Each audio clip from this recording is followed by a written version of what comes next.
एक स्टोरी है, प्लीज पूरी सुनना। पति पत्नी की। पत्नी का बुरा बर्ताव पति को अंदर तक तोड़ देता है। पति शाम को आया तो पत्नी ने दरवाज़ा खोला और बड़बड़ाना शुरू कर दिया।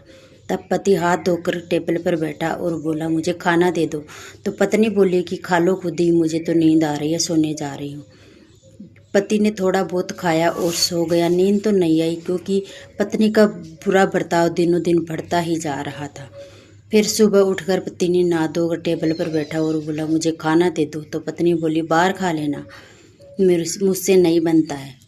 पति चला गया और वहाँ ऑफिस के काम में बिजी हो गया और वहाँ बैठे बैठे उसको साइलेंट अटैक आ गया और हॉस्पिटल में भर्ती कराया गया तो डॉक्टरों ने उसे मृत घोषित कर दिया। और फिर उसकी पत्नी को कॉल किया गया तो वह दौड़ती हुई हॉस्पिटल में गई और जाकर के देखा सामने उसके पति की लाश पड़ी थी।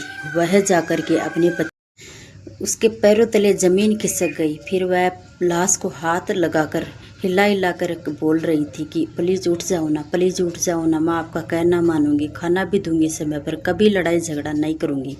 लेकिन अब देर हो चुकी थी। फिर धीरे धीरे उसके घर परिवार, रिश्तेदारों सभी का रवैया धीरे धीरे चेंज होने लगा और लोगों की गलत नज़रें भी उस पर गिरने लगी।